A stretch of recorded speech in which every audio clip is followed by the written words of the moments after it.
Hi friends, welcome to Dhanya's Karaikudi சமையல். Today நம்ம சேனலில் கோயிலில் கிடைக்கிற புளியோதரை பிரசாதம் ரெசிபி பண்ணுறது, நம்ம வீட்டில் இருக்க பொருட்களை எப்படி வச்சு பண்ணலாங்கிறத பார்க்கலாம் வாங்க. அதற்கு முன்னாடி நம்ம சேனலை ஃபஸ்ட் டைம் பார்க்குறவங்களா இருந்தால் மறக்காமல் சப்ஸ்கிரைப் பண்ணிவிடுங்க.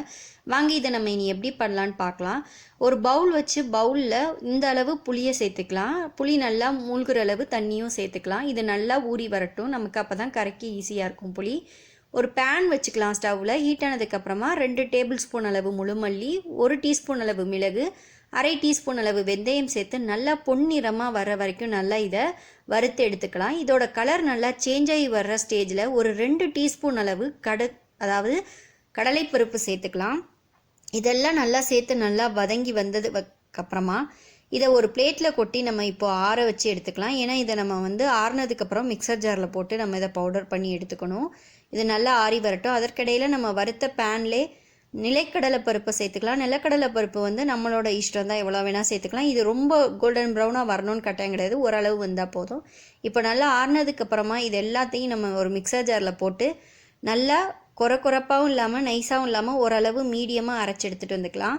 ஒரு பேனில் நல்லா இப்போ நல்லெண்ணெய் சேர்த்துக்கலாம். நல்லெண்ணெய் கொஞ்சம் அதிகமாகவே இந்த ரெசிபிக்கு தேவைப்படும். கொஞ்சம் ஒரு 5 ஸ்பூன் அளவு நல்லெண்ணெய் சேர்த்துக்கோங்க. நல்லெண்ணெய் எல்லாம் காஞ்சதுக்கப்புறமா 2 டீஸ்பூன் அளவு கடுகு சேர்த்துக்கலாம். கடுகு சேர்த்து நல்லா பொரிஞ்சு வர்ற ஸ்டேஜில் 1 டீஸ்பூன் அளவு 1 டீஸ்பூன் அளவு உளுந்தம்பருப்பு, 1 டீஸ்பூன் அளவு கடலைப்பருப்பு, நிலக்கடலைப்பருப்பு தோல் நீக்கினதை சேர்த்துக்கலாம். இப்போது 2 வரமிளகாய் சேர்த்துக்கலாம். இதெல்லாம் சேர்த்ததுக்கப்புறமா நல்லா இப்போ இதை வதக்கி விட்டுக்கலாம். அதாவது இது நம்ம மீடியம் ஃப்ளேமில் வச்சு வதக்கி எடுத்துகிட்டு வரணும். இதோட கலர் பார்த்திங்கன்னா ரொம்ப பிளாக் ஆகிடாமல் மீடியம் ஃப்ளேமில் வச்சு ஓரளவு பொன்னிறமாக வர வரைக்கும் இதெல்லாமே நீங்கள் வறுத்தெடுத்துக்கோங்க. இதில் இப்போ நம்ம இதற்கு தேவையான அளவு கருவேப்பிலை சேர்த்துக்கலாம். கருவேப்பிலை வாசத்துக்காண்டி நம்ம இப்போ இதில் சேர்த்துக்கிறோம். இப்போ இதெல்லாம் நல்லா பொரிஞ்சு வந்ததுக்கப்புறமா கரைச்சி நல்லா வடிகட்டி வச்சுருக்க புளி தண்ணியை சேர்த்துக்கலாம். புளி பார்த்திங்கன்னா தண்ணியாகவும் இருக்கக்கூடாது, ரொம்ப கெட்டியாகவும் இருக்கக்கூடாது, மீடியமாக இருக்கணும்.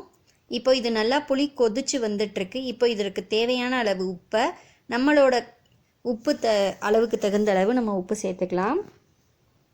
உப்பெல்லாம் சேர்த்ததுக்கப்புறமா இதை நல்லா கலந்து விட்டுக்கலாங்க.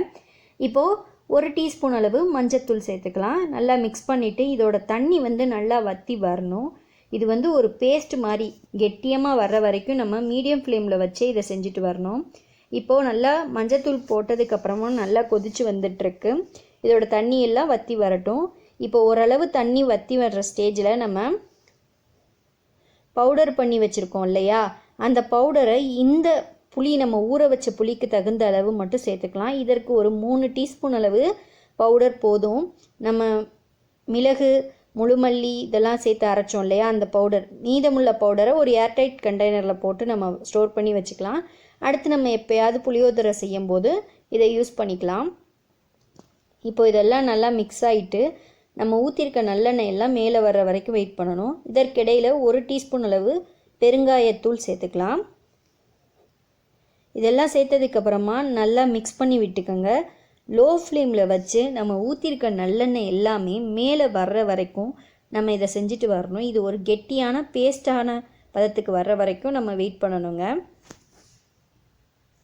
இப்போ நல்லா எண்ணெய் எல்லாம் பிரிஞ்சு வந்துட்டுருக்கு. நம்ம ஊற்றின எண்ணெய் எல்லாம் முழுவதும் ஒரு லேயர் மாதிரி ஃபார்ம் ஆகுற வரைக்கும் வர்ற வரைக்கும் நம்ம இதை மீடியம் ஃப்ளேமில் வச்சே இந்த இதை செஞ்சுட்டு வரணும், புளி பேஸ்ட்டை. இப்போ பார்த்திங்கன்னா நம்ம ஊற்றின எண்ணெய் எல்லாம் வெளியில் வந்துடுச்சு. இப்போ இந்த ஸ்டேஜில் நம்ம என்ன பண்ணிடலாம், ஸ்டவ்வை ஆஃப் பண்ணிவிட்டு நம்ம இதை ஆற வச்சு எடுத்துக்கலாம். ஒரு பவுலில் ரைஸ் எடுத்து வச்சுருக்கேன். இது பார்த்திங்கன்னா வடித்து நல்லா ஆறுனதுக்கப்புறமா இந்த ரைஸில் நம்ம புளி பேஸ்ட் ரெடி பண்ணி வச்சுருக்கோம் இல்லையா, அதை ஃபஸ்ட்டு ஒரு தேவையான அளவு 1 ஸ்பூன் அல்லது 2 ஸ்பூன் அளவு போட்டுட்டு மிக்ஸ் பண்ணி பார்த்துட்டு தேவைப்படுறப்ப நம்ம புளி பேஸ்ட்டை சேர்த்துக்கலாம். இப்போ இதெல்லாம் நல்லா எல்லா பக்கமும் புளி பேஸ்ட்டு ரைஸோட மிக்ஸ் ஆகி வர மாதிரி நல்லா கலந்து விட்டுக்குங்க.